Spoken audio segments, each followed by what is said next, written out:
Adrian Harris's voice cut through the quiet night like a knife.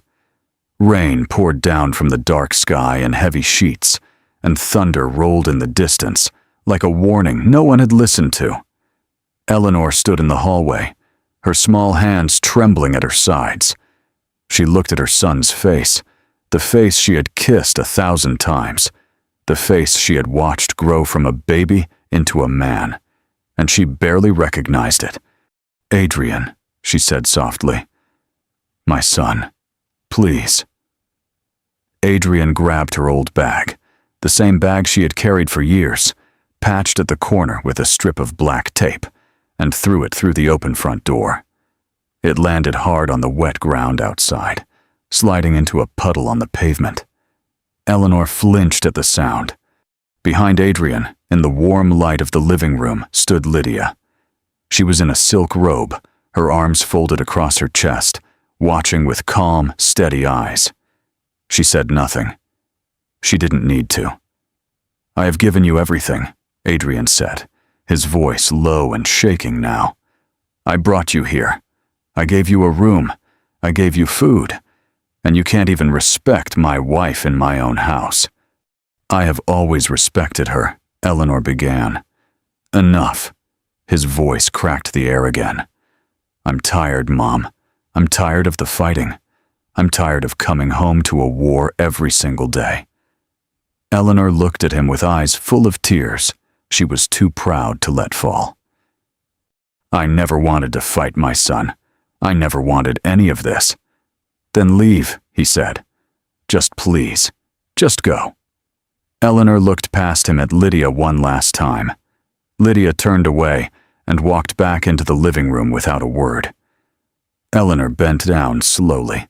Her knees hurt these days, though she never said so, and picked up her wet bag from the puddle.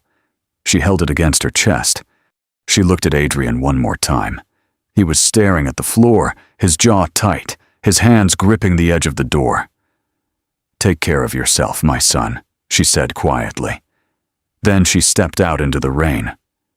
Adrian closed the door. The sound of it shutting echoed through the wet, empty street. Eleanor stood alone on the pavement outside the building that had been her home. Rain soaked into her blouse and her hair and ran down her face like tears that weren't hers.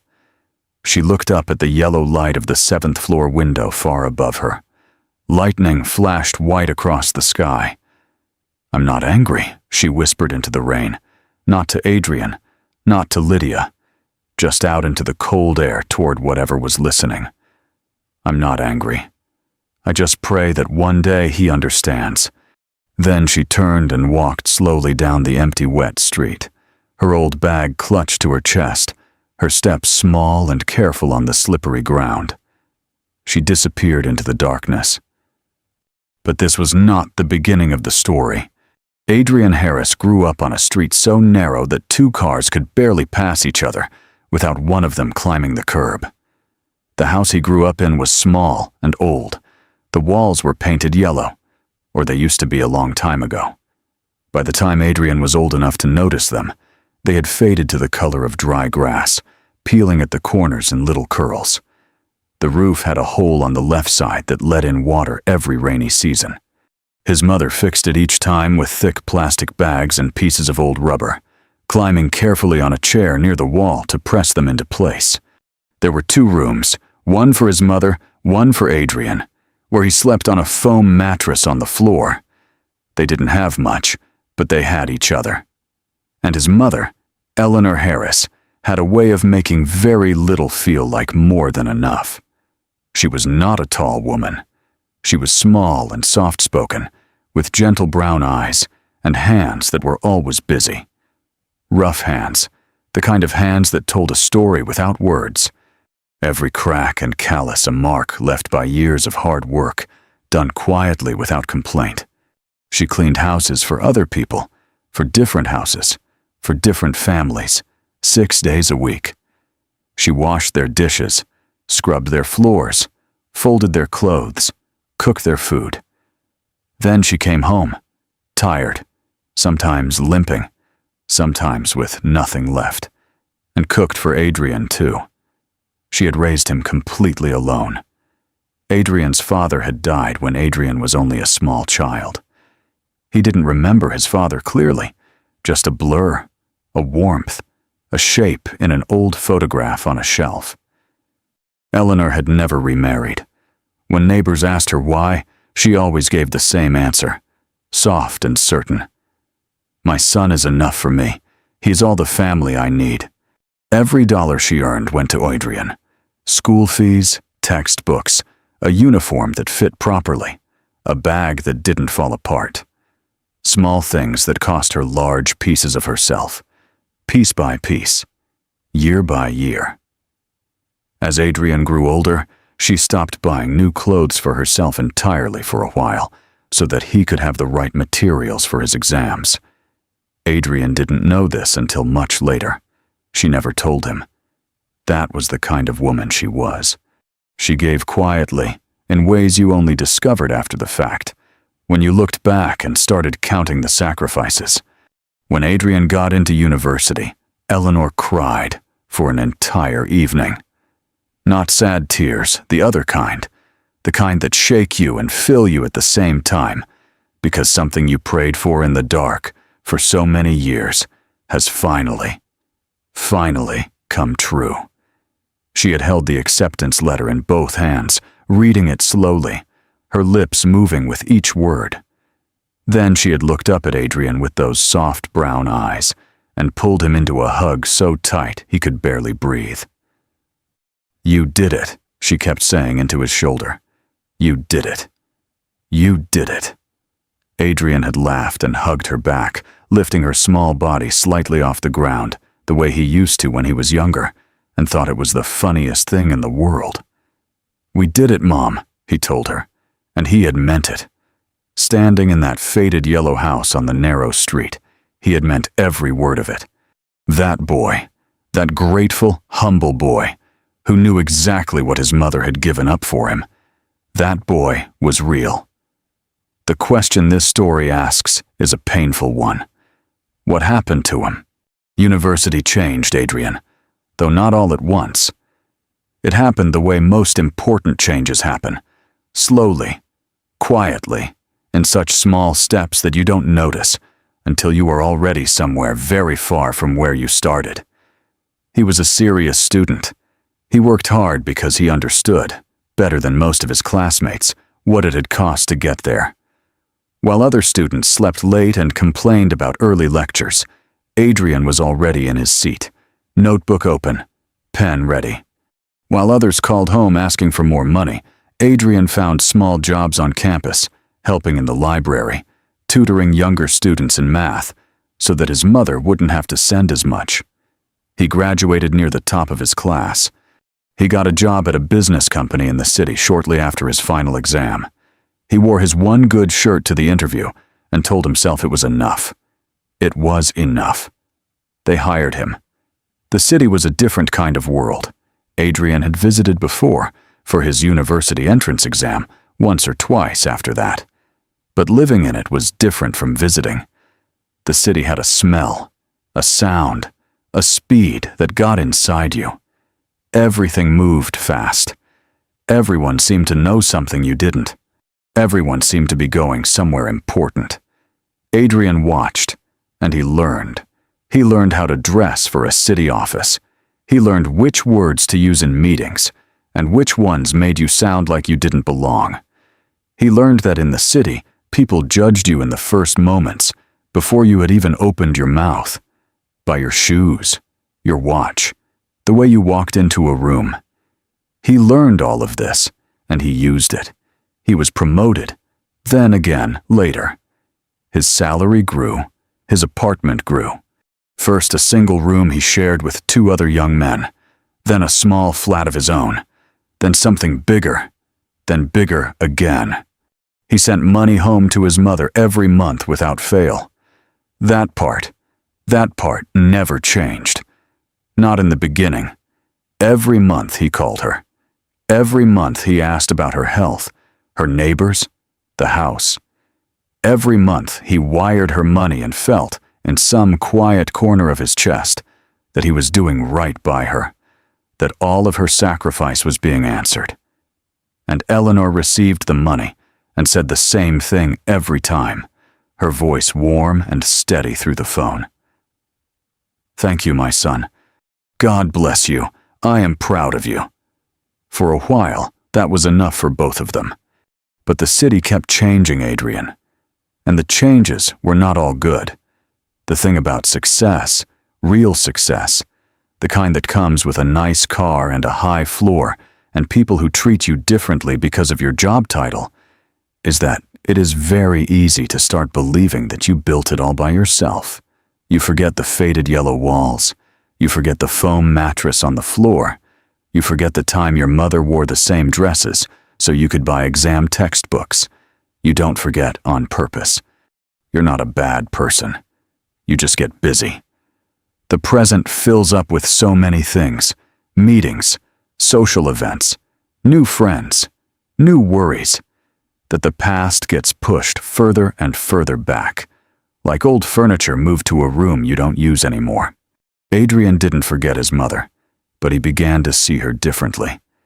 Not as the woman who had built him, but as a reminder of the world he had left behind. A world that didn't fit neatly into the life he was building now. He didn't say this out loud. He would never have said it out loud.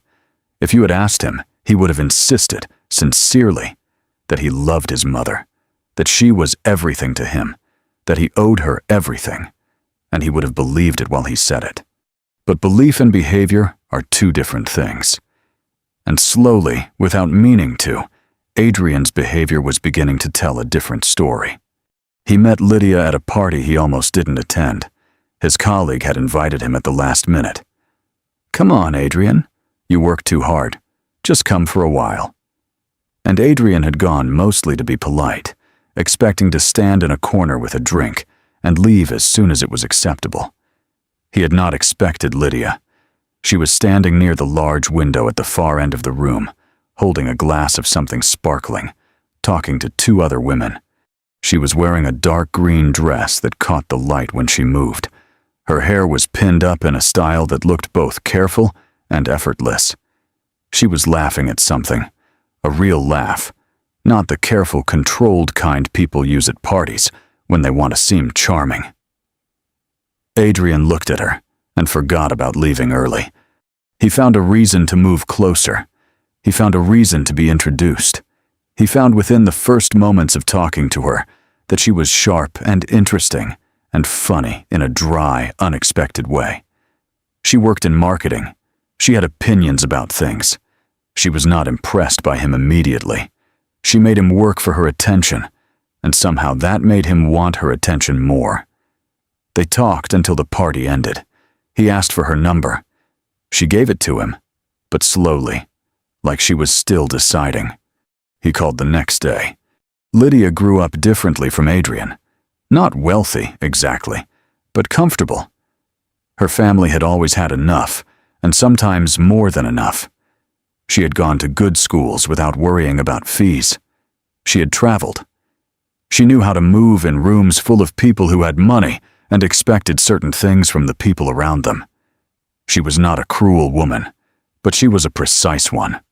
She had a very clear picture in her mind of the life she wanted, and she worked toward it the same way an architect works toward a building, with careful measurements and no room for things that didn't fit the plan. She liked Adrian because he was smart and ambitious and going somewhere. She liked that he was building something. She liked the direction of his life. What she had not fully considered, not yet, was the whole shape of that life, the parts that came with it.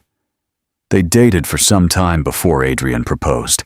He did it at a restaurant where the menu had no prices on it, the kind of restaurant where you only went if you already knew everything was expensive and didn't need to be reminded. He had a small box in his jacket pocket, and his heart was beating so hard he was sure the people at the next table could hear it. Lydia said yes. She cried a little, which surprised him. He had not expected her to cry. It made him love her more in that moment, that crack in her composure, that proof that underneath the polish was something soft and real. He called his mother that same night. Eleanor was quiet for a moment on the phone when he told her. Then she said, "Is she a good woman, Adrian? Is she kind?" "She is wonderful, Mom," he said.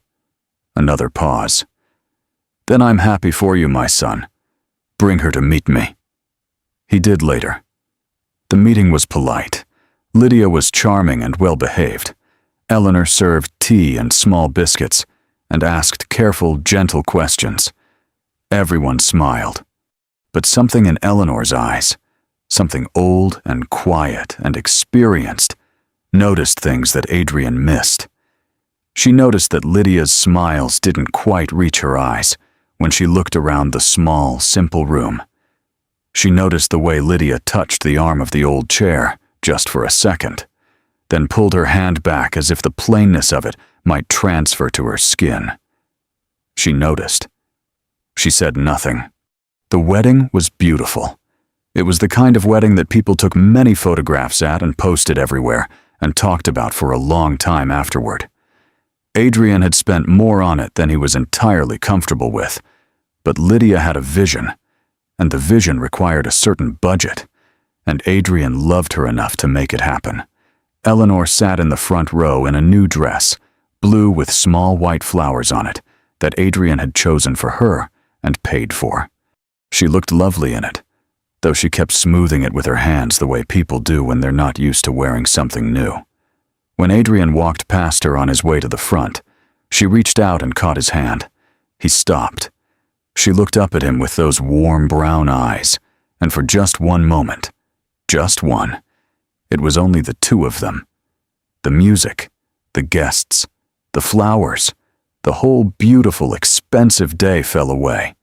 It was just Adrian and the woman who had climbed on chairs to fix a leaking roof so the rain wouldn't fall on him while he slept. "I love you," she said simply. "Be a good husband." "I will, Mom," he said. He squeezed her hand. She let go. He walked on. It was the last easy moment between them for a very long time. The first months of marriage were good. Not perfect. Nothing is ever perfect. But good. The apartment was full of the small, warm noises of two people learning how to share a life. The smell of Lydia's perfume mixing with the smell of morning coffee. The sound of her heels on the kitchen tiles. The way she reorganized the bookshelf one Saturday afternoon without asking, and how Adrian came home to find it different and somehow better. He was happy. He told himself he was happy, and for a while, the telling and the truth were the same thing. Lydia decorated the apartment the way she did everything, precisely, deliberately, with a clear vision of what she wanted it to say to anyone who walked through the door. New curtains. New throw pillows in colors that matched without being obvious about it. A large plant in the corner of the living room that Adrian kept forgetting to water and Lydia kept quietly saving. Candles on the dining table for when guests came. A small bowl of smooth stones near the front door that served no purpose except to look like the kind of thing people who had taste kept near their front door. Adrian didn't care much about any of these things on their own, but he cared about what they meant, that he had arrived, that he had built something real, that the boy from the narrow street with the faded yellow walls was now someone who had a bowl of decorative stones by his front door. He was proud, and pride, when it is the quiet, grateful kind, is a fine thing. But Adrian's pride was slowly becoming the other kind, the kind that needs to be fed, the kind that becomes uncomfortable when anything threatens the image it has built of itself. It was Adrian who suggested his mother come to live with them. He brought it up on a Sunday evening, carefully. The way you bring up something you already know might cause difficulty. They were sitting on the big, sand-colored sofa after dinner, and Adrian had the television on but wasn't watching it. "I've been thinking about my mother," he said. Lydia looked up from her phone. "She's getting older. She's alone in that house. Her knees have been giving her trouble." He paused. "I want her to come and stay with us." Lydia was quiet for a moment. Her face stayed very still, not blank exactly, but controlled, like a person who has decided in advance how they will receive bad news. "Here," she said. "We have the spare room." "I know we have the spare room, Adrian." Another pause. This is our home. We are still new. We are still finding our shape as a couple." "She won't be any trouble," Adrian said. "You know how she is. She keeps to herself. She's quiet." Lydia looked at him for a long moment. Then she looked back at her phone. "Of course," she said. "She is your mother." "Of course." Adrian heard the words. He did not hear the space between the words, the cold, flat space where her real feelings were living. He squeezed her hand and said, "Thank you. It means a lot to me." Lydia smiled, a small, careful smile. "Anything for you," she said. Eleanor arrived with 2 bags, just 2. One held her clothes, the other held everything else: a small Bible with a broken spine, a framed photograph of Adrian as a boy, her medication, a tin of tea she had bought herself, and a small wooden cross that had hung on the wall of her bedroom for years. Adrian carried the bags up in the elevator. Eleanor stood beside him looking at the floor numbers as they lit up one by one. She had not been in many elevators in her life. "7th floor," she said quietly when they stopped. "7th floor," Adrian confirmed, smiling at her. She nodded slowly, as if she was filing this information away somewhere important. The spare room was small, but clean. Adrian had put fresh white sheets on the bed and new curtains on the window, thin ones that let the light through in a soft, gentle way. There was a small wooden table beside the bed and a lamp with a warm yellow bulb. Eleanor stood in the doorway and looked at it. "It's lovely, Adrian," she said. "I wanted it to be comfortable for you." She turned and looked at him with those brown eyes. "You did all this?" "Of course." She put her hand on his cheek, just for a moment, the way she used to when he was small. Her palm was warm and rough and familiar. "Thank you, my son," she said. Adrian covered her hand with his and held it there for just a second. In the kitchen, further down the hallway, they could hear Lydia opening and closing cupboards. Busy. Deliberately busy. The first weeks were quiet. Eleanor settled into the apartment the way a small, careful bird settles onto a branch it isn't sure will hold, gently testing the weight of things before committing to them. She woke early every morning before either Adrian or Lydia was awake. She made herself a cup of tea from her own tin and sat by the window in her room and watched the city wake up below her.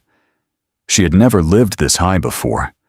The city looked different from up here, smaller somehow, and more orderly, like a map of itself. She cooked sometimes, simple food, the kind she had always made. Soups that simmered slowly and filled the apartment with a deep, warm smell. Rice dishes with soft vegetables. Stews that took hours and rewarded the waiting. She cleaned without being asked. She washed her own dishes immediately after using them.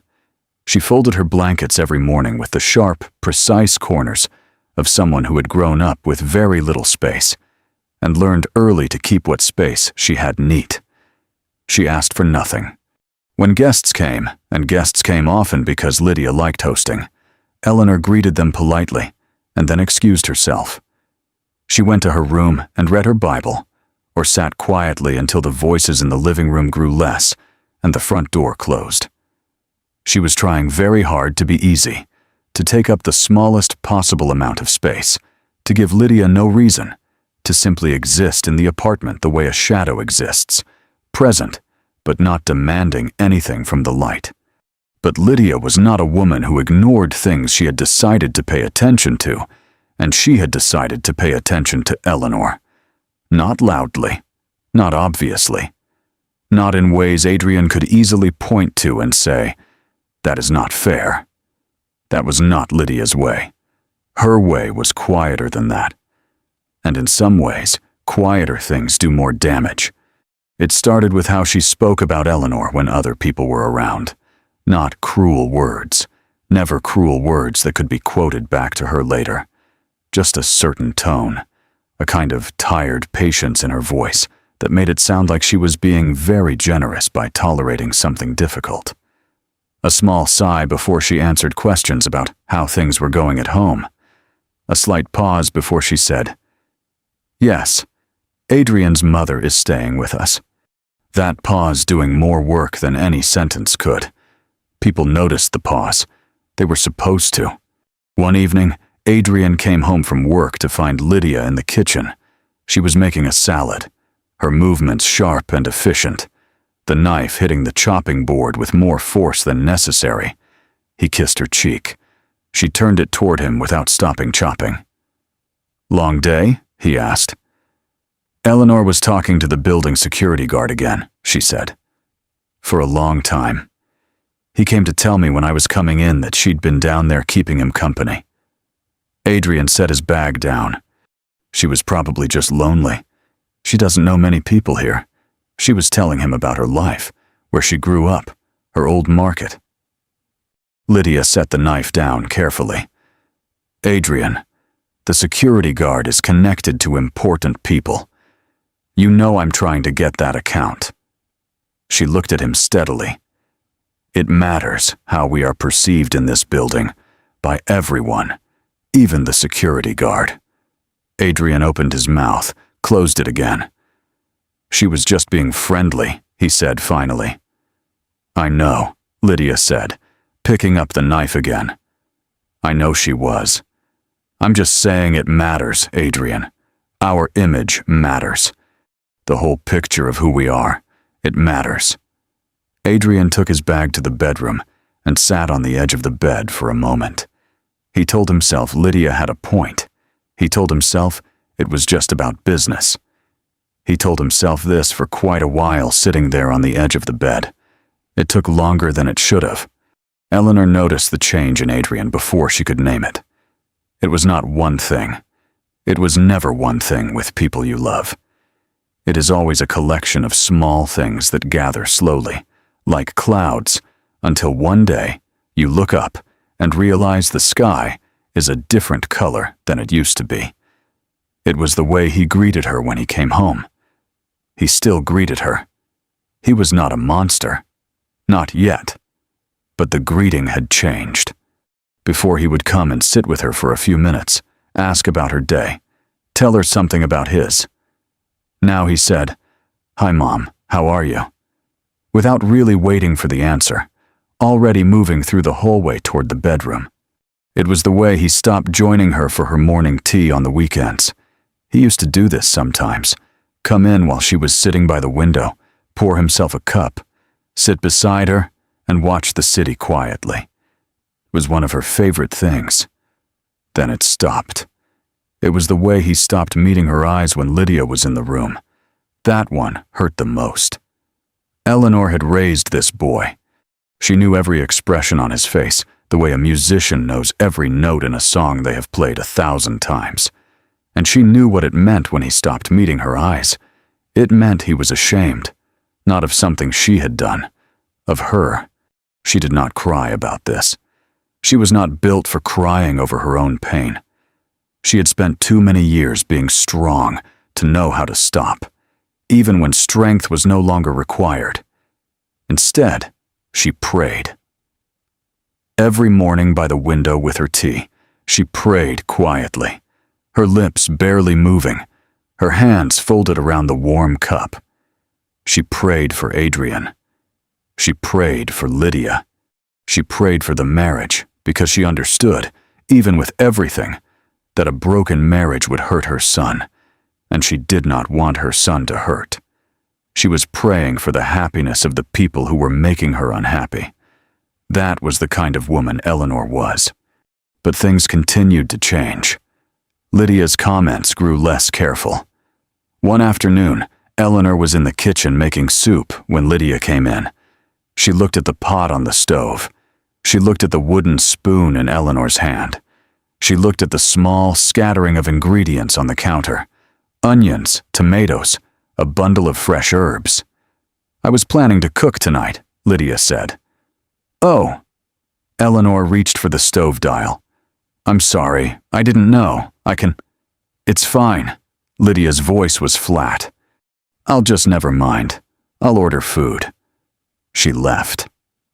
Eleanor stood in the kitchen alone, looking at the pot of soup that was now somehow a problem. She turned the stove off. She put a lid on the pot. She wiped the counter clean. She washed the wooden spoon. She went to her room. She sat on the edge of her bed and looked at the small wooden cross on the wall and breathed slowly and told herself it was fine. It wasn't fine, but she told herself it was. Lydia waited until they were in bed that night. This was when she did her most important talking, in the dark, lying beside Adrian, when his defenses were low and there was no escape from the conversation. I need to talk to you about something, she said. Adrian, who had been nearly asleep, opened his eyes to the dark ceiling. What is it? I think it might be time to consider different arrangements for your mother, Lydia continued, her voice gentle and reasonable. I can see it. This isn't her world. She was happier in her own home and her own space. I think we're doing her a disservice by keeping her somewhere she doesn't fit.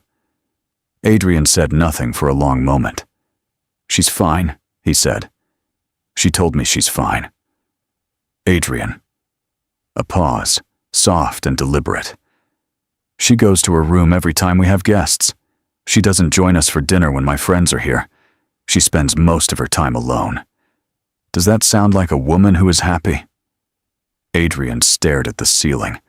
She is my mother, he said. She stays. Lydia didn't argue. She just went quiet in that particular way she had. The silence that said this conversation is not over. We are simply pausing it.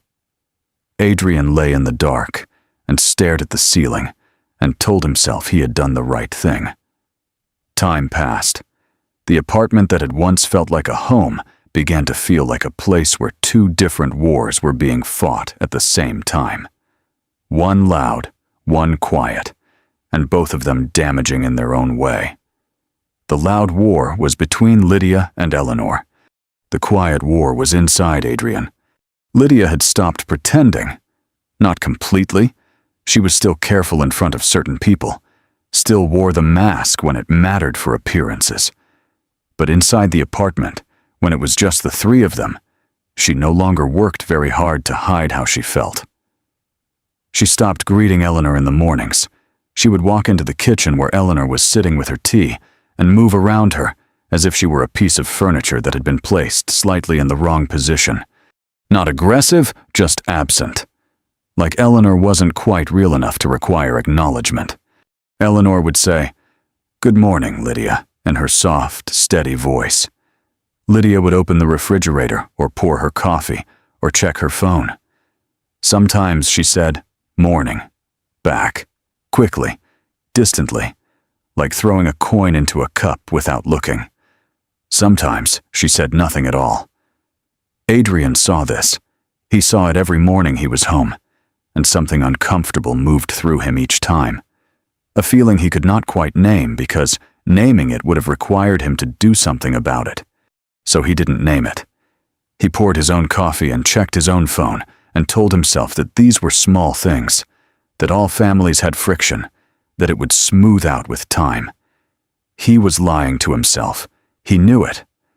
But knowing you are lying to yourself and stopping are two very different skills. And Adrian, for all his intelligence, had not yet learned the second one. The complaints became more frequent, not just at night now. Lydia found moments throughout the day, a text while Adrian was at work, a comment over dinner, a quiet word while they were getting dressed in the morning. Your mother rearranged the pantry again. I couldn't find anything. She was on the phone in the hallway for a long time. I could hear everything through the wall. Adrian, she used my good kitchen towels to clean the stove. Those are imported. I've told you I don't want them used for cleaning. Each complaint on its own was about something small, a pantry, a phone call, a kitchen towel. But complaints are not really about what they are about. They are about the feeling underneath them. And the feeling underneath all of Lydia's complaints was the same one it had always been, since the very first day Eleanor walked through that door. She does not belong here, and I will not stop until she is gone. Adrian began to change the way he treated his mother. It happened gradually, so gradually that if you had asked him on any particular day if something was wrong, he would have said no and believed it. But looking at it from the outside, the change was clear. He stopped asking about her health. He stopped sitting with her. He stopped calling her into the room when something funny was on television. Something he used to do automatically, without thinking, because sharing things with his mother had always been a reflex. He answered her questions with short sentences. Fine. Later. I don't know. He stopped touching her hand when he passed her in the hallway. He stopped. And he stopped. And he stopped. Each small stopping was like removing a stone from a wall. One stone means nothing. But you take enough of them away, and the whole wall begins to lean. Eleanor felt every single one of those stoppings. She counted them the way you count the spaces where things used to be. Not obsessively, not with bitterness, but with the quiet, accurate grief of someone who knows what they are losing and cannot stop it. She had loved this boy through everything. Through the nights when there was nothing to eat, and she told him they were fasting for God, so he wouldn't cry from hunger. Through the years when his shoes had holes, and she stuffed them with folded newspaper and called it fine. Through the school mornings, when she ironed his uniform with a cloth and a pot of hot water because they didn't own an iron. Through every fever, every disappointment, every difficult year that had seemed at the time like it might be the year that broke them.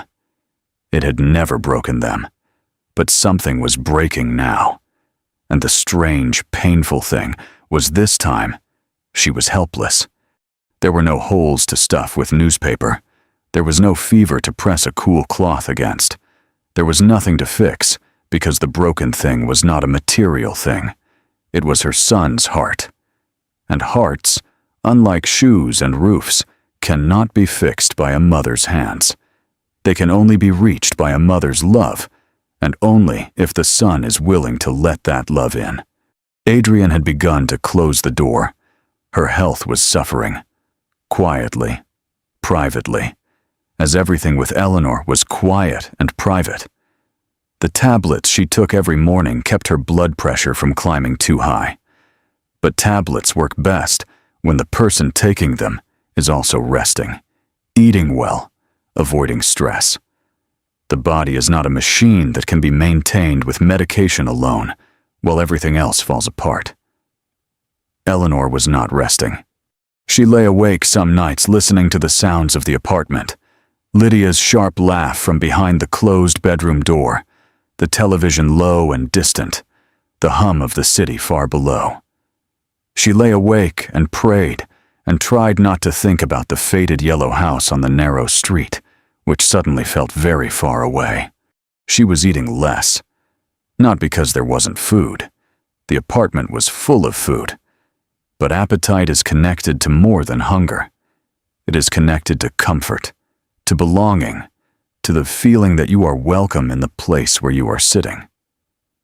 Eleanor had stopped feeling welcome, and so she ate less, and she slept less, and the tablets she took every morning did their quiet work, but the body was keeping score of everything else. It was an evening when things shifted for the worse. Adrian had come home early. A meeting had been canceled, and he walked into the living room to find his mother and Lydia in the same room, which was unusual. They had developed a careful system over the time, moving around each other like two planets in orbits, arranged specifically not to cross. But today, their orbits had crossed. Lydia's friend Clara was visiting, a sharp-dressed woman with a loud laugh and opinions about everything.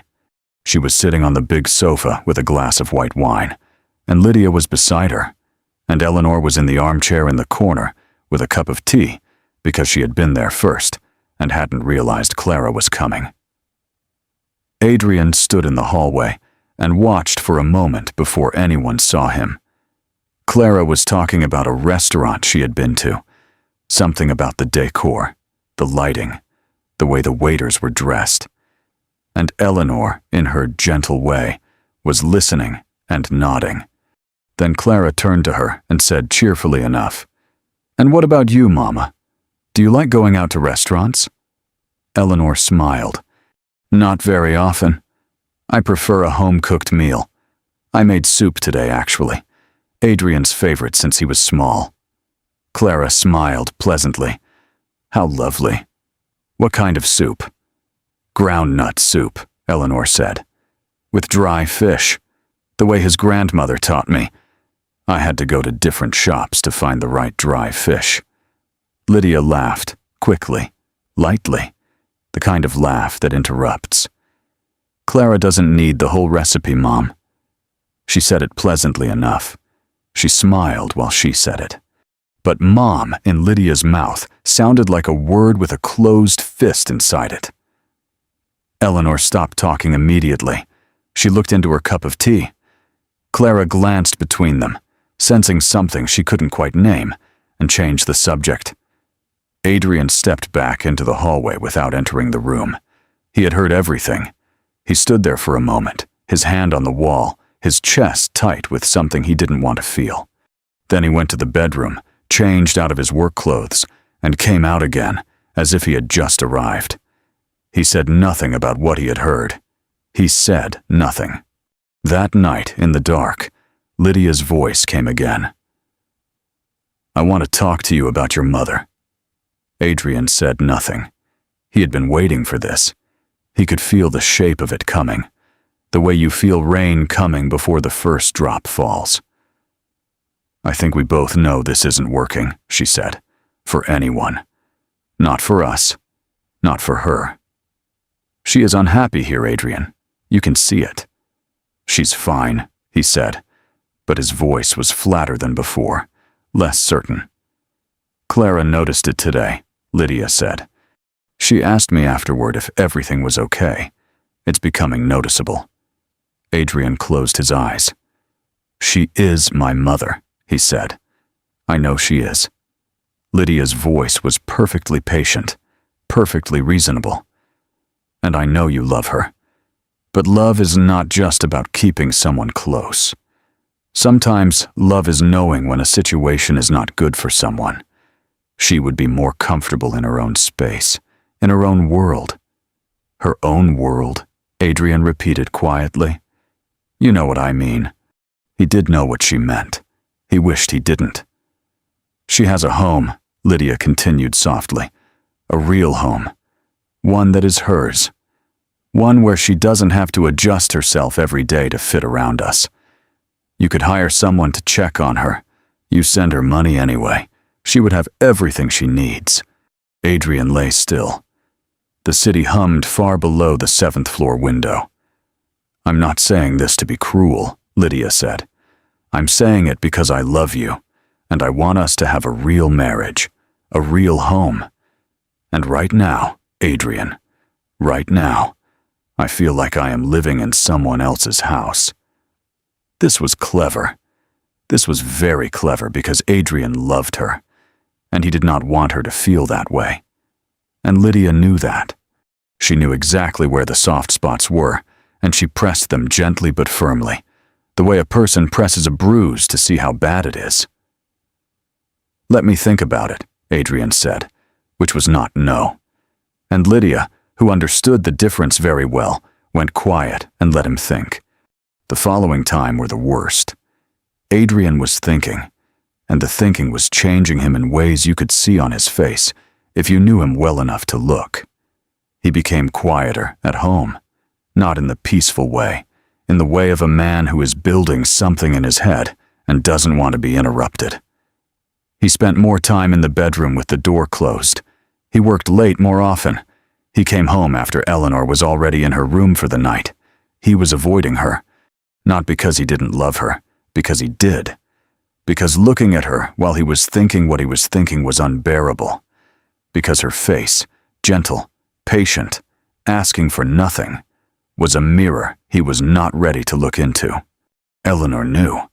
She had known before he knew himself, the way mothers always know the things their children are still figuring out. She began to pray longer in the mornings. She took her tablets more carefully, as if keeping her body in order was something she could control even as everything else slipped away. She ate a little more, forcing herself because she knew the signs her body gave when it was struggling, and she did not want to be a burden by getting sick. She wrote a letter. She sat at the small table in her room one night with the yellow lamp on and wrote a letter to Adrian. Not an angry letter. There was no anger in Eleanor, just a quiet letter. She told him she could see what was happening. She told him she was not going to fight. She told him she loved him more than her own life and always would. She folded the letter and put it in her Bible. She was not going to give it to him. Not yet. Maybe not ever. It was just important to write it, to put the words somewhere outside herself so they weren't only sitting inside her chest, where they were taking up too much room. The breaking point came on an evening. Adrian had come home to find Lydia waiting for him in the living room. She was sitting very straight on the sofa, which meant the conversation was already decided.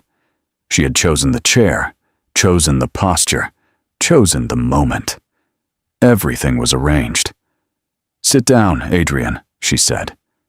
He sat. "I need to tell you something, and I need you to really hear me." She looked at him steadily. "I'm not happy. I've not been happy for a long time. And I think, if you are honest with yourself, you know why." Adrian looked at his hands. "I have tried," she said. "I have genuinely tried to make this work. I've been patient. I have said nothing for a long time.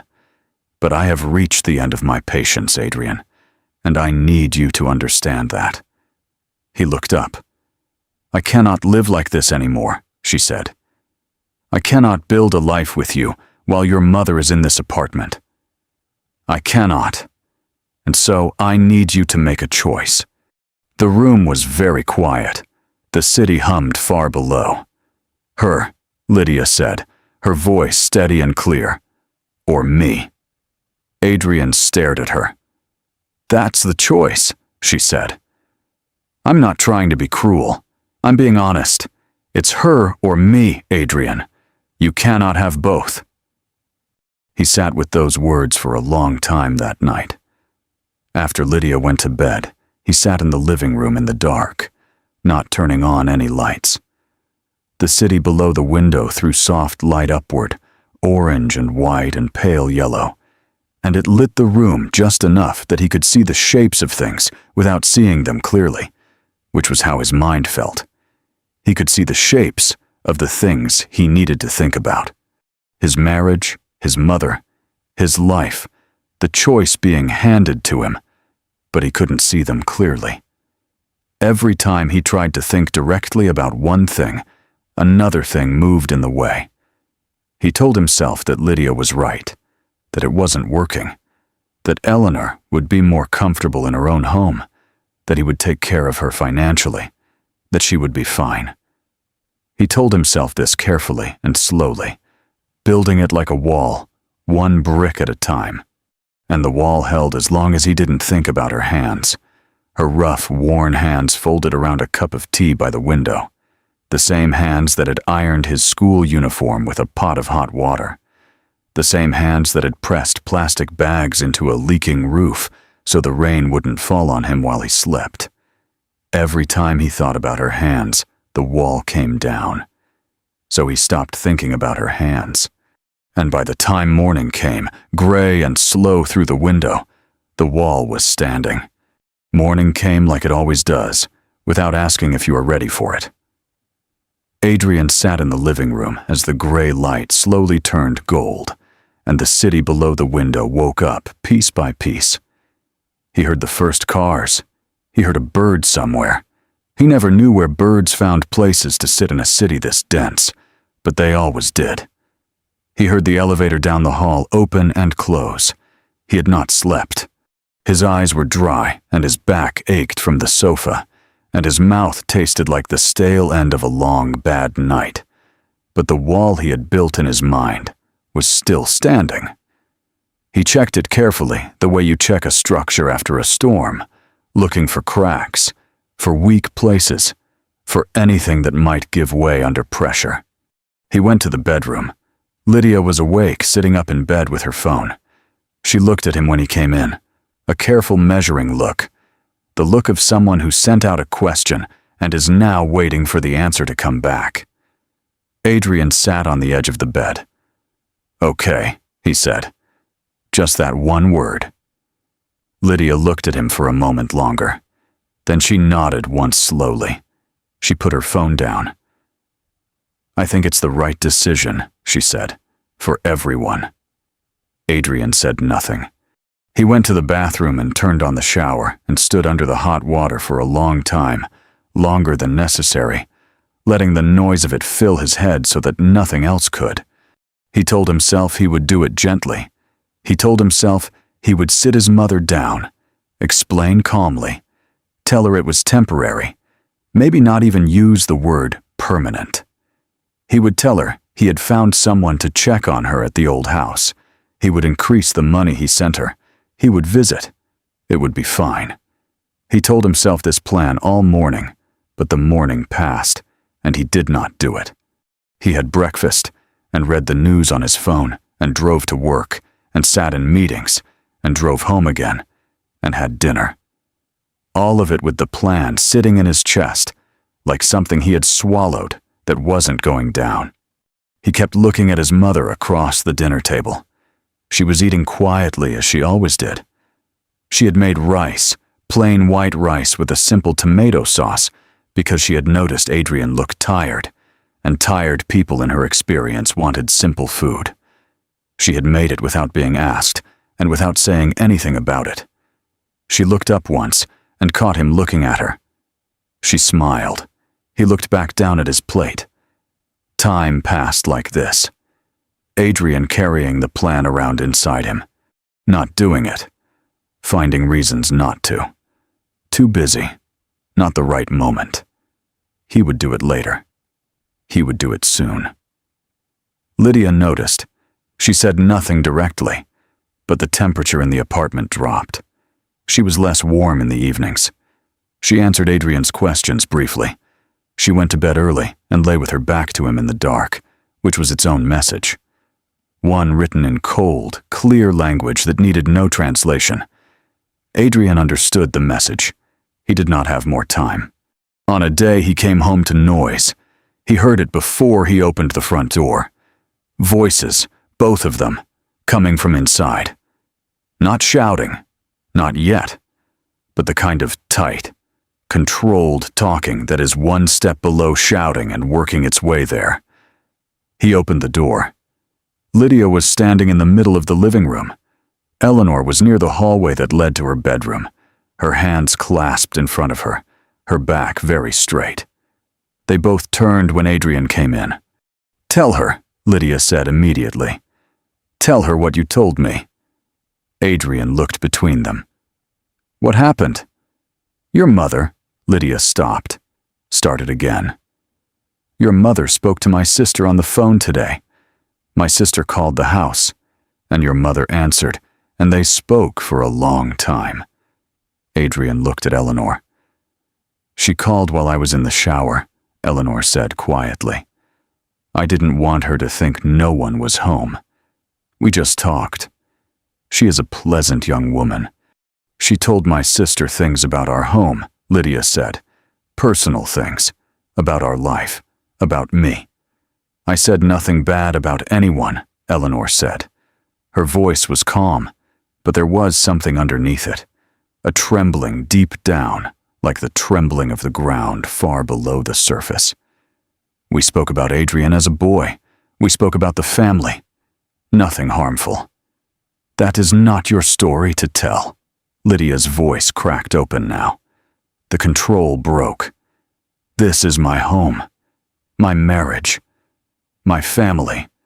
You do not get to sit here and talk about my business to anyone you please." "Lydia," Adrian started. "No." She turned to him. Her eyes were bright and hard. "I have been patient, Adrian. You know I have been patient. But this is too much. I want her out of this apartment. I want her out. Tonight." The word landed in the room like something dropped from a great height. Eleanor didn't move. She stood very still, her hands clasped, looking at Lydia with an expression that was heartbreaking in its gentleness. She looked like someone who has just been hit and is choosing very deliberately not to hit back. "I have never done anything to harm you," Eleanor said softly. "I have never wished you anything but good. I know I am not what you wanted in your home. I understand that. But I am his mother. I have always been his mother. That is not something that goes away." "No," Lydia said, "it doesn't go away." Which is exactly the problem. Silence. The three of them stood in that silence. The expensive apartment with the sand-colored sofa and the paintings nobody fully understood, and the bowl of smooth, decorative stones by the door. And the silence was filled with everything that had been building. Then Lydia looked at Adrian. "I told you my decision," she said. "I need yours." Adrian looked at his mother. Eleanor looked back at him. Her eyes were soft and deep and very tired.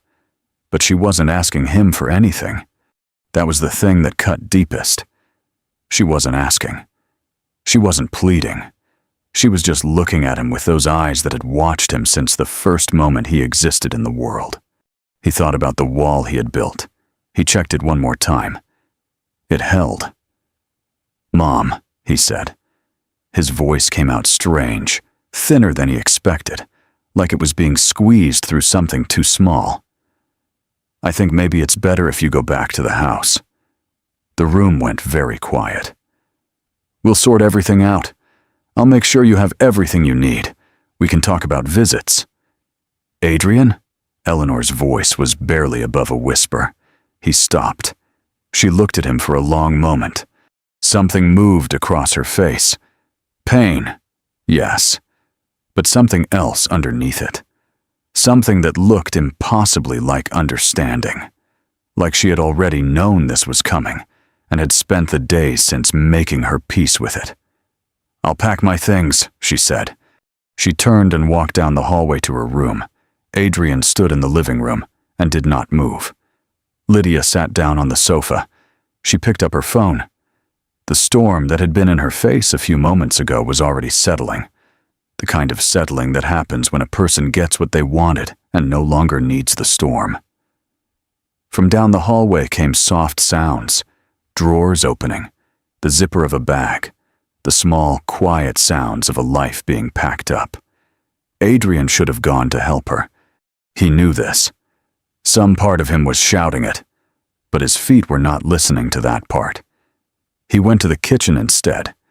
He stood at the kitchen counter and looked out the window at the city and breathed. Outside, the sky had turned the dark gray of a coming storm. The clouds were low and heavy.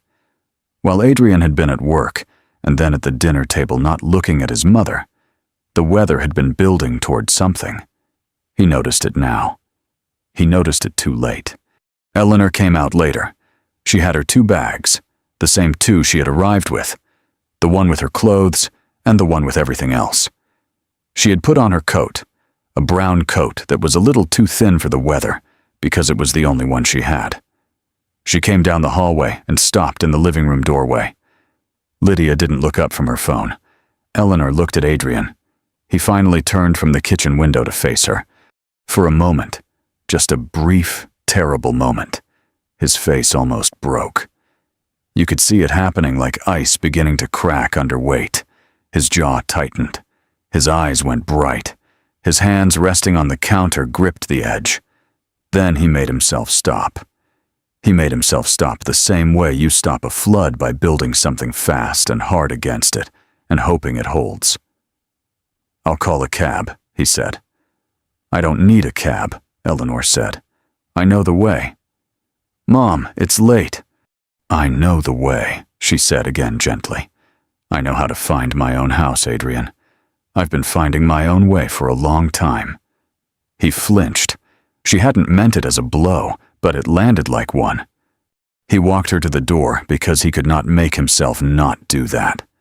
There were some things, even the wall couldn't stop. He opened the front door.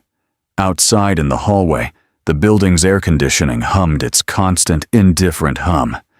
The elevator was at the far end, and beyond the building's glass front doors, visible from where they stood, the rain had started. Not lightly. The way rain in the city sometimes comes, all at once, as if it has been waiting just beyond the line, and someone finally said, "Now." Heavy, cold rain sweeping across the pavement in dark sheets, the street lights turning it silver where they caught it. Adrian looked at the rain. Then he looked at his mother's thin brown coat. "Mom." His voice was different now, smaller. "Wait, let me find you an umbrella." "I'm fine," she said. "It's raining hard." "Eleanor." She stopped him, not with anger, not with blame, just with the quiet authority that belongs only to a mother who has given everything and is still, somehow, giving. "I'm fine." She stepped into the hallway. He stood in the open doorway and watched her walk toward the elevator. She walked slowly. Her knees had been bad. He could see it in the slight stiffness of her step, though she was trying to hide it from him. And she held her bags against her chest the way she always did, the old brown bag with the black tape patch at the corner. She pressed the elevator button. She waited. The elevator opened. She stepped in. She turned around, and she looked at him one last time. She smiled. It was a real smile, exhausted and sad, and full of something that had no name in any language she knew, something that could only be felt. "Take care of yourself, my son," she said. The elevator doors closed. Adrian stood in the doorway of his apartment for a long time after that. Long after the sound of the elevator had faded. Long after the hallway was quiet. Long after there was nothing left to look at. Then he stepped back inside. He closed the door. The sound of it shutting seemed louder than it should have been. It moved through him like a sound, moves through water in all directions at once, reaching places he didn't know sound could reach. He did not go back to the living room. He went to the spare bedroom, Eleanor's room, and stood in the doorway. She had left it very tidy. The bed was made with sharp, careful corners. The lamp was off. The curtains were straight. The small wooden table beside the bed was empty except for one thing she had left behind. Whether by accident or on purpose, he would never know. Her small wooden cross, the one that had hung on her wall for years. Adrian looked at it for a long time. Then he went back to the living room where Lydia was still on her phone, and he sat down and stared at the wall and said nothing. Outside, the rain came down hard and steady on the city. Somewhere in that rain, an old woman in a thin brown coat was walking slowly and carefully on the slippery pavement, holding an old bag against her chest, making her way through the dark and the water toward a bus stop or wherever her slow and painful steps would take her. Adrian did not think about this. He did not let himself think about this. He stared at the wall and breathed and told himself it was done, and it was right, and everyone would be fine. The rain did not agree. The rain came down harder. The rain stopped sometime in the night. Adrian didn't know exactly when because he didn't sleep well enough to notice the moment of quiet that came when it did. He drifted in and out of something that was too restless to be called sleep. More like falling and catching himself over and over all through the dark hours. Lydia slept beside him, still and even, her breathing slow and undisturbed. She had gone to bed not long after Eleanor left, saying she was tired, kissing Adrian on the cheek in a way that felt like punctuation, like a full stop placed at the end of a long, difficult sentence. There. Done. We can move on now. Adrian had lain in the dark and stared at the ceiling and listened to the rain until it stopped. And when it stopped, the silence it left behind was somehow worse. Morning came gray and washed out, the way mornings look after heavy rain. The city below the window looked scrubbed and pale, the streets dark with water, the air outside the glass so clean it almost didn't look real. Adrian sat up before the alarm. He went to the kitchen and made coffee, and stood at the window and looked down at the street. The pavement was still wet. Puddles sat in the dips and corners of the road, catching the pale morning light. A man was walking a small dog past the building's entrance, stepping carefully around the water. Adrian looked at the pavement and thought about his mother's shoes. She had been wearing her old black shoes, the sensible flat ones she wore everywhere. Not waterproof, just plain leather that would have soaked through in minutes. He pushed the thought away. He drank his coffee. Lydia came into the kitchen, already dressed, already composed. She poured herself coffee and stood beside him at the window for a moment, looking out at the wet city. "How did you sleep?" she asked. "Fine," Adrian said. She looked at him briefly, that measuring look again, checking the temperature of him, deciding how much warmth was needed. "It'll be better now," she said. "You'll see. The house will feel different, calmer." She put her hand on his arm. "We can start fresh, just the two of us, the way it should be." Adrian looked at her hand on his arm. "Yes," he said. She squeezed his arm and took her coffee to the bedroom to finish getting ready. Adrian turned back to the window. "Just the two of us, the way it should be." He repeated the words in his head and waited for them to feel true. They didn't feel true, but he told himself that was just because it was early and he was tired, and feelings take time to catch up with decisions. He told himself that. He was getting ready for work, tie half knotted, jacket on the bed, phone charging on the nightstand, when the phone rang. He almost didn't look at it. He thought it was probably a work call, something about the morning's first meeting, someone running late or needing a document sent over. He glanced at the screen. Unknown number. He almost let it go to voicemail. Something made him pick it up. He would think about that something for a long time afterward. That small, wordless instinct that made his hand reach for the phone instead of away from it. He would never be able to explain it. Some things don't have explanations. They just happen, and you live with what comes after. "Hello," he said. A voice on the other end, a woman's voice, professional and careful. "Good morning. Am I speaking with Adrian Harris?" "Yes," he said. "Who is this?" "My name is Dr. Sandra Mills. I'm calling from City General Hospital." A brief pause, the kind of pause that doctors learn to use, the pause that prepares you for something without telling you what it is. "Do you know a woman by the name of Eleanor Harris?" Adrian's hand tightened on the phone. The tie he had been knotting hung loose around his neck. "She's my mother," he said. His voice came out very flat, very quiet. "What happened?" Dr. Mills spoke carefully and gently, the way people in her profession learn to speak about difficult things.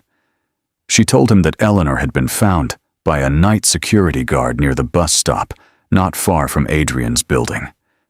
She had been lying on the ground unconscious in the rain. The guard had called an ambulance immediately. She had been brought in.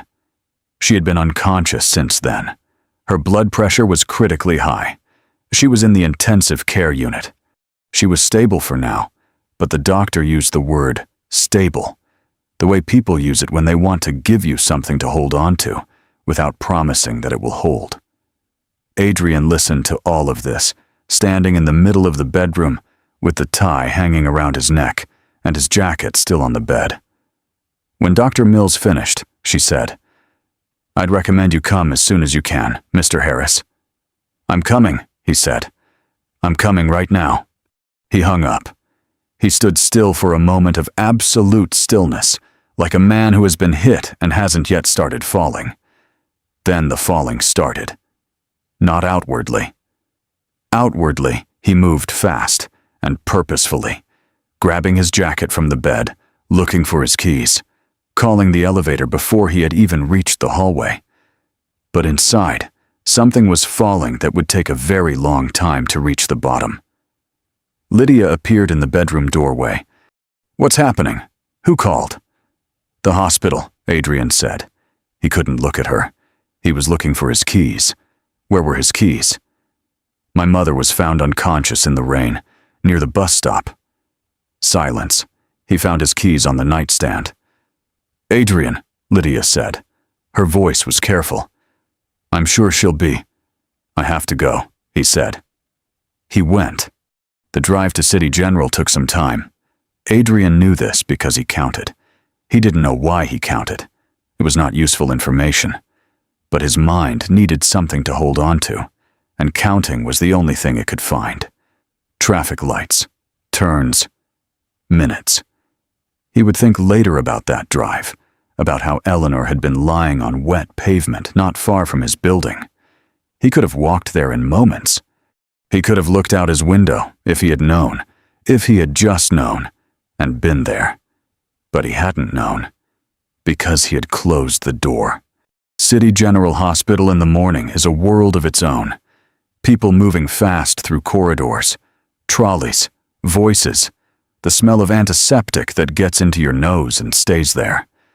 Nurses at stations looking at screens, a child crying somewhere behind a curtain. The constant low noise of a place that never stops, not even for a moment, because there is always someone who needs it to keep going.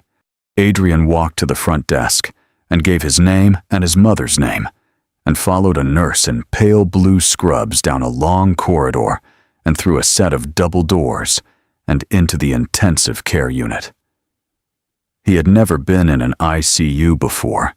It was quieter than the rest of the hospital, which seemed wrong. Quieter and more serious. The lighting was different, controlled, clinical. Each bay was separated by glass walls and curtains. There were monitors everywhere, small green numbers climbing and falling, machines making soft, rhythmic sounds that were the sound of lives being measured. The nurse stopped outside a bay near the middle of the unit. "She's in here," she said gently. "Please prepare yourself. She is stable, but she looks different from when she came in. There are a lot of machines. Don't be frightened by them. They are all helping her." Adrian nodded. He stepped inside. He was not prepared. He had told himself he was. During the drive, he had coached himself. She's stable. She's being taken care of. She's strong. She's always been strong. He had built another wall, this one to hold back fear instead of guilt. This wall came down in an instant. Eleanor lay in the hospital bed, looking impossibly small.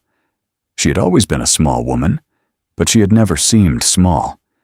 She had carried herself with a quiet solidity that made her seem larger than her actual size. The woman who had climbed chairs to fix roofs, who had carried heavy market bags for miles, who had filled a small house with a love so large it left no room for anything to be missing. Lying in that bed, she looked small. Her eyes were closed. Her hands, those rough, worn, storytelling hands, lay still at her sides. Tubes and wires connected her to machines that beeped and hummed and kept their green numbers climbing and falling. An oxygen mask covered her nose and mouth. Its soft hiss the loudest sound in the quiet bay. Her hair was still slightly damp from the rain. Adrian looked at her damp hair, and something inside him simply gave way. He crossed the small space between the doorway and the bed in 2 steps, and sat in the chair beside her and took her hand, gently, carefully, afraid of the tubes, and held it. Her hand was cold.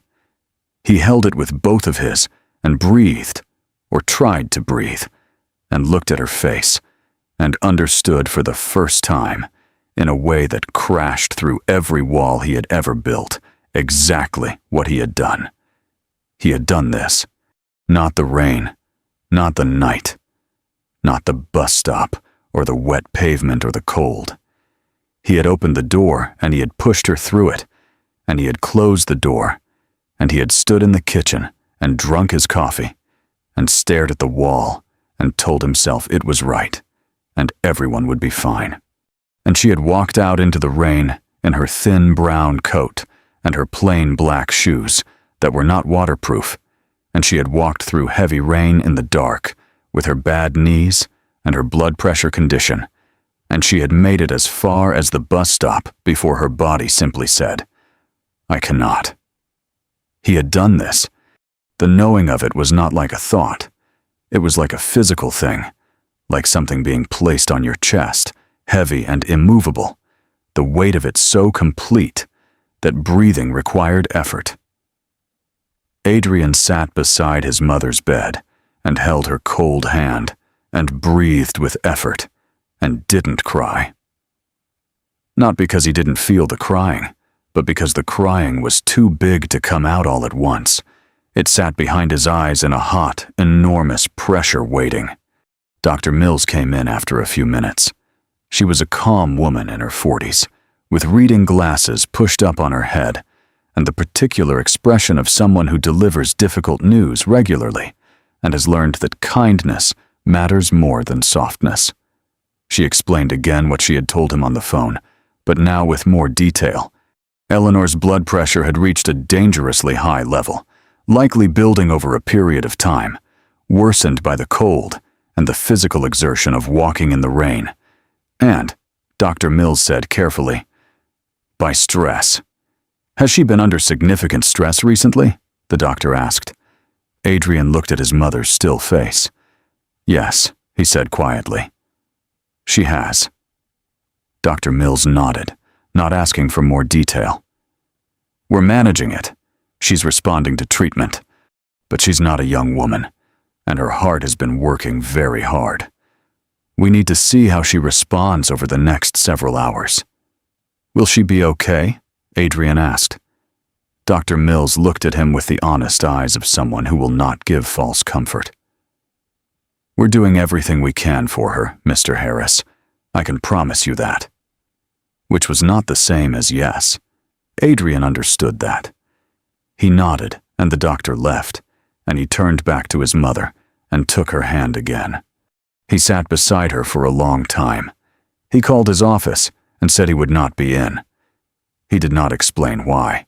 He turned his phone mostly off, just left it on in case the doctors needed to reach him, and sat in the quiet bay with the machines and the green numbers and the soft hiss of the oxygen mask, and held his mother's cold hand.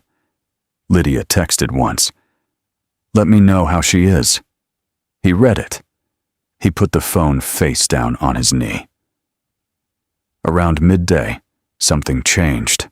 It was small, just the slight shifting of her head on the pillow, the tiniest movement. Adrian almost missed it, but he had been watching her so closely, so completely, that he caught it. Her head moved. Then her fingers, the hand he was holding, moved just slightly. The smallest possible grip, barely there, like a bird landing and taking off in the same second. Adrian sat forward. "Mom," he said. His voice came out broken. He cleared his throat. "Mom, I'm here." Her eyelids moved, struggling. Slow, the way eyes open when consciousness is coming back from a very long distance away. Then they opened. She looked at the ceiling first, confused, the look of someone arriving somewhere, and not yet knowing where that somewhere is. Then her eyes moved slowly, and they found Adrian's face. She looked at him. He looked at her. Her eyes were tired and clouded and deeply, deeply exhausted. But underneath all of that, underneath the tiredness and the pain and the machines and the damp hair and the cold hands, underneath all of it, they were still the same eyes. Warm, dark, his mother's eyes. She looked at him, and something in her face changed. Something softened. Something that might have been, that could only have been, relief. Like she had been looking for him across a very long distance, and she had finally found him. Her lips moved beneath the oxygen mask. Adrian leaned forward, close. "I'm here, Mom," he whispered. "I'm right here." Her lips moved again. He couldn't hear the words through the mask, but he thought, he was almost sure, that she was saying his name. Adrian. Just that. Just his name in her mouth, the way it had always been, quietly, with a love so complete it needed nothing else added to it. Adrian pressed her hand to his forehead and closed his eyes, and the crying, which had been waiting behind his eyes in its hot, enormous pressure, finally found its way out. He cried in a way he had not cried since he was a small boy. Not the quiet, controlled kind of crying that adults do in public, the kind where you press your lips together and breathe through your nose and hope nobody notices. This was the other kind, the kind that comes from somewhere so deep inside you that you cannot manage it or shape it or make it presentable. It shook him. He sat beside his mother's bed with her hand pressed to his forehead, and he cried in a way that emptied him. And Eleanor, weak as she was, tired as she was, with all her tubes and her machines and her damp hair, Eleanor lifted her other hand slowly, with great effort, and placed it on top of his head, the way she used to when he was small, that warm, gentle weight on top of his head. "I am here. I have you. You are mine." Adrian cried harder. A nurse came in quietly and checked the monitors, and left again without disturbing them. The machines kept their soft rhythm. The green numbers kept climbing and falling. Outside the glass wall of the bay, the hospital continued its constant motion. But in here, in this small space, time had slowed down to something that felt almost sacred. After a while, Adrian lifted his head. His mother's hand was still on top of it. He straightened up carefully, not wanting to disturb her, and looked at her face. Her eyes were open and looking at him. Tired, deeply, profoundly tired, but present. She was here. She was looking at him. He wiped his face with the back of his hand. "I'm sorry, Mom," he said. His voice was wrecked. "I'm so sorry." Her lips moved again. He reached up and gently, carefully, moved the oxygen mask just slightly to the side so he could hear her. "Don't," she whispered. Her voice was barely there, a thread of sound, but it was her voice, unmistakably, completely hers. "Don't do that." "I have to," he said. "What I did. Adrian." Just his name again, the way only she said it. "Look at me." He looked at her. "I was never angry," she said. Each word cost her something. She spent them carefully, like the last coins in a purse. "Not for one moment. Not one." "You should be," he said. "You should be furious with me." The faintest shake of her head. "I prayed for you," she said. "Every day. Every morning by the window.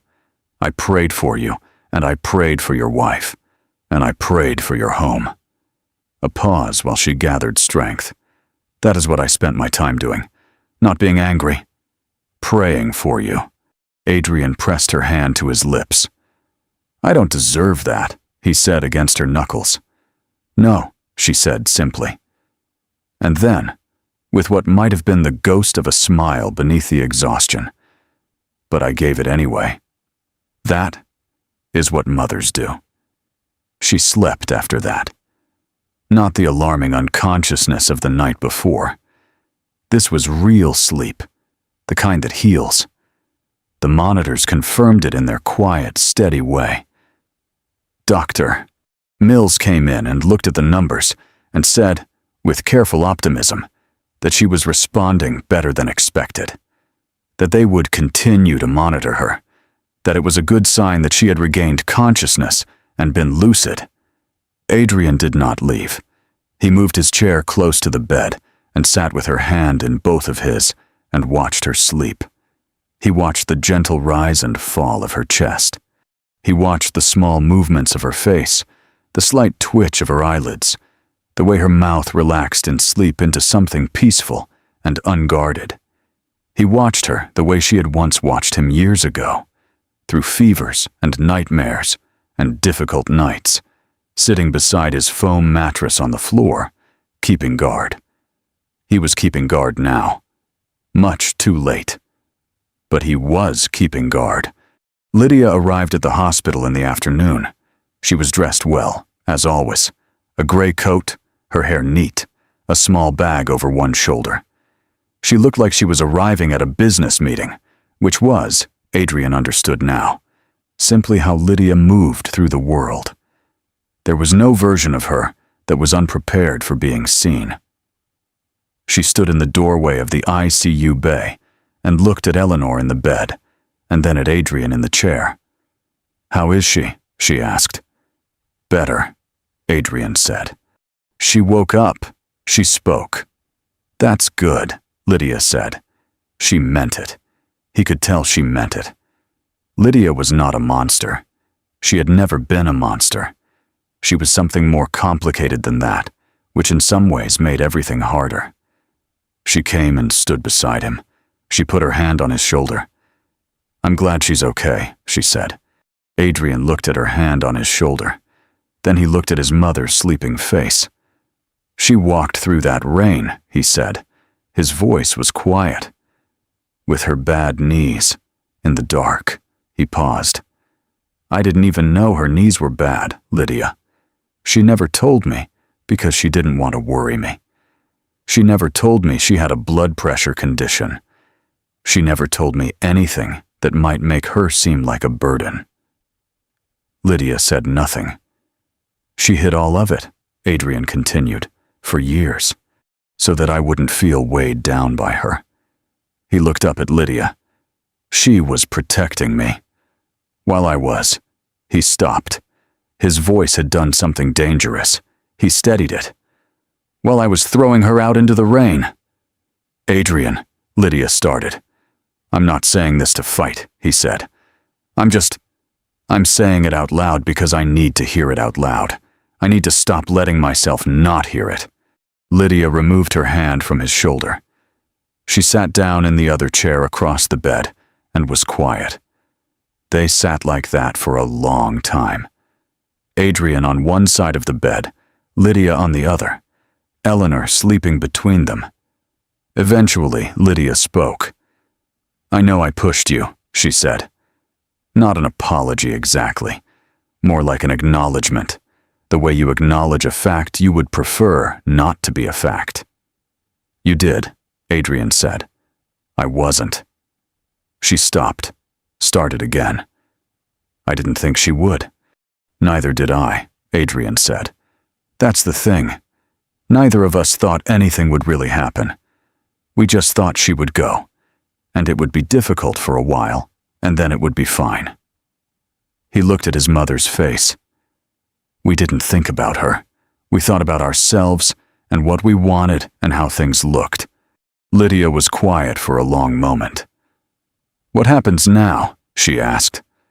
Adrian didn't answer right away. What happened now was a question with a very large answer, and he wasn't ready to give all of it. Not here, not today, not in this room where his mother was sleeping with tubes in her arms and damp hair on the pillow. But some of it, he was ready to say some of it. "She doesn't go back to that house alone," he said. "Not now, maybe not ever. She needs proper care. She needs someone looking after her." He paused. "She needs her son." Lydia looked at him steadily. "And us." Adrian met her eyes. "I don't know yet," he said honestly. I think we need to be honest with ourselves about some things, about what we've been, About what we've let this marriage become." He looked away. "I should have protected her. I should have stood in that space between the two of you and said enough. She stays. She is my mother, and she stays. But I didn't.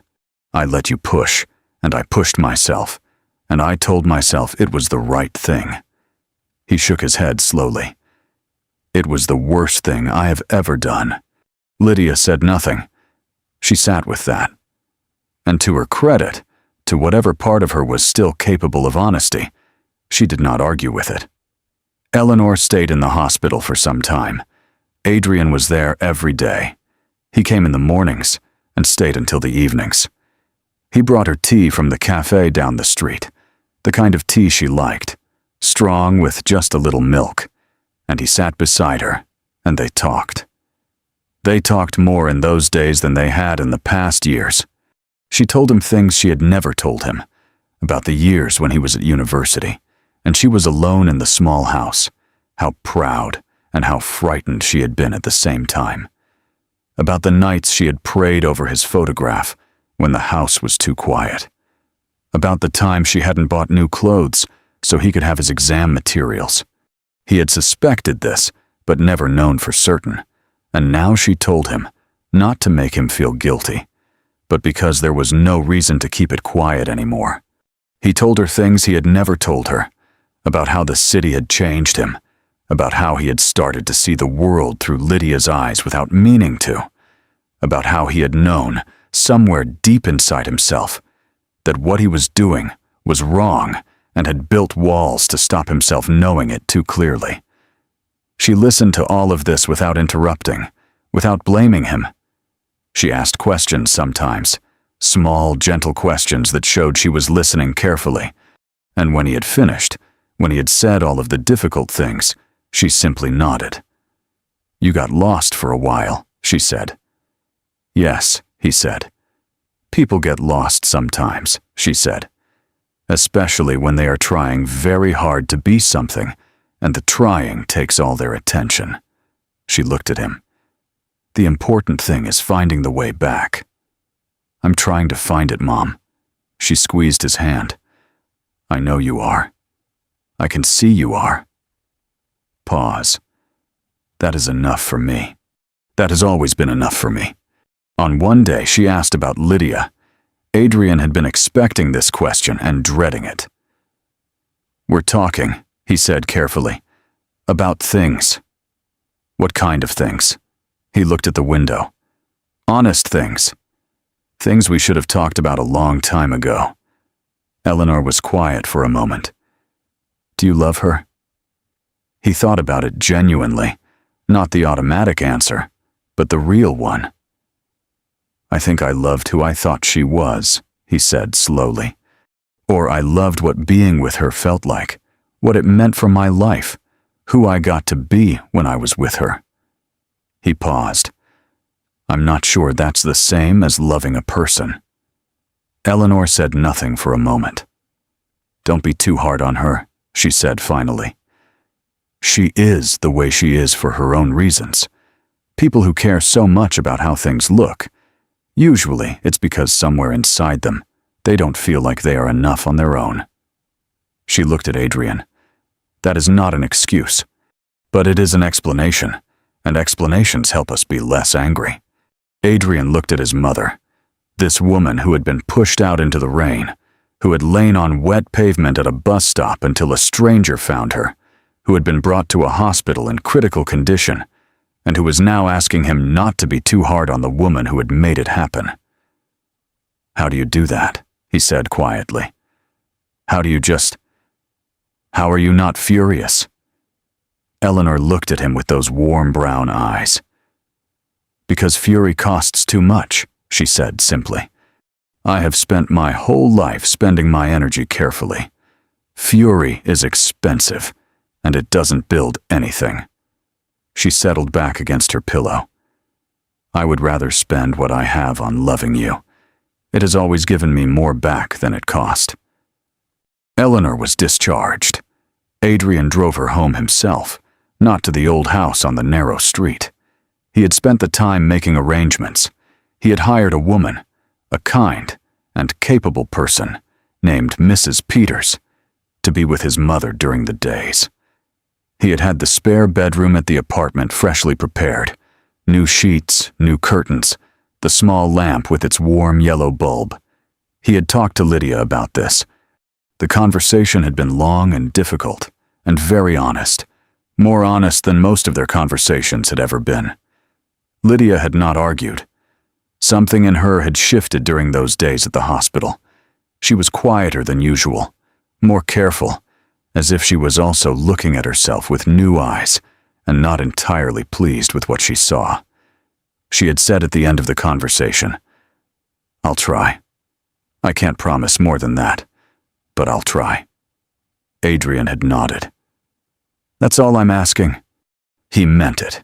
He was not sure yet whether trying would be enough, whether what they had built together could be rebuilt into something worth keeping. But he was not ready to give up without the trying. He would give the trying its chance. He carried Eleanor's bags up in the elevator, still just 2 bags, still the same 2, and walked her down the hallway and opened the door to the spare room. She stood in the doorway, the same way she had the first time, looking at it quietly, taking it in. Fresh white sheets, warm curtains, the small table and the yellow lamp, and on the wall, where he had put it back that morning, carefully and deliberately, her small wooden cross. Eleanor saw it immediately. She walked to the wall and stood in front of it for a long moment, her back to Adrian. He watched her shoulders move, just once, just slightly, with a breath that was longer than the others. Then she turned around. Her eyes were bright. She blinked. "You put it back," she said. "It belongs there," Adrian said. "It belongs with you." She looked at him. He looked at her, and in that moment, standing in the doorway of a small room on the 7th floor of a building in the middle of a big city, Adrian Harris understood something that all his education and ambition and success had never quite taught him. The most important things in a life are never the things that can be put in a bowl by the front door to show visitors who you are. They are the things that hang on the wall of a small room, the things that have been with you through every hard year, the things you almost threw away before you understood their value. Life did not go back to what it was. It never does after something like this.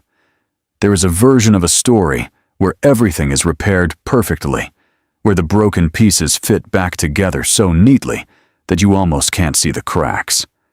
But real life is not that kind of story. Adrian and Lydia continued to try. Some days the trying was easier. Some days it was very hard. Lydia made efforts with Eleanor that were sometimes graceful and sometimes clumsy, but they were real efforts, and Eleanor received them with the same quiet generosity she received everything. Slowly, not quickly, not perfectly, but slowly, the apartment began to feel less like a place of competing territories and more like a home where people were figuring each other out. Not without difficulty, not without backward steps, but trying. Adrian changed. The change was not dramatic or sudden. Real change never is. But it was steady. He began to question the things he had always accepted without question. The idea that image mattered more than substance, that the right apartment and the right car and the right dinner parties made a life worth living. He began to understand that the most impressive thing about him had never been his job title, or his salary, or the floor he lived on. It was that a woman had believed in him enough to give up new clothes so he could pass his exams. He stopped spending his energy on how things looked. He started spending it on how things actually were. Every morning before work, he made 2 cups of tea, one for himself, one for his mother. He brought them to the spare room, her room, and they sat together by the window in 2 chairs he had placed side by side, and they watched the city wake up below them, the cars appearing one by one, the lights in other buildings turning on, the sky going from dark to gray to the first thin gold of early morning. They didn't always talk. Sometimes they just sat. But the sitting together was its own kind of conversation.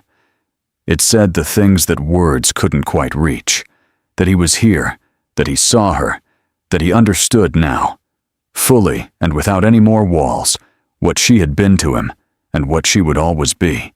One morning, a quiet day, the city below just beginning to stir, Eleanor looked over at him as he drank his tea. "You know what I think about sometimes," she said. "What?" "That small kitchen," she said. "In the old house. The lamp between us on the table while you did your homework." She smiled at the memory. "You used to stick your tongue out when you were concentrating, just slightly. You never knew you did it." Adrian laughed, a real laugh, warm and unguarded. "I still do that." "I know," she said. "I still see you do it." He looked at her. She was looking out at the city, still smiling, her cup of tea held in those rough and storytelling hands, her silver hair catching the early light. She looked in that moment completely at peace, not because everything was perfect, not because life had been easy or fair or kind, but because she was sitting beside her son, and her son was sitting beside her, and both of them knew, really knew, in the way you only know things that have cost you something, exactly what that was worth. "Mom," Adrian said quietly. "Yes." He didn't say anything for a moment. He looked at his tea. Then he looked at her. "Thank you," he said, "for all of it, for everything, for all the years I didn't see it clearly enough to say it properly." Eleanor was quiet for a moment. Then she reached over and put her hand on his. "You see it now," she said. "That is enough. That has always been enough." The city spread out below them, wide and golden in the morning light. Somewhere far below, the narrow streets and the faded yellow walls and the foam mattresses and the leaking roofs, all the places that had made them who they were, existed still in memory, if not in stone. And here, 7 floors above the noise of everything, 2 cups of tea grew slowly cool in the morning air. And it was enough. It was more than enough.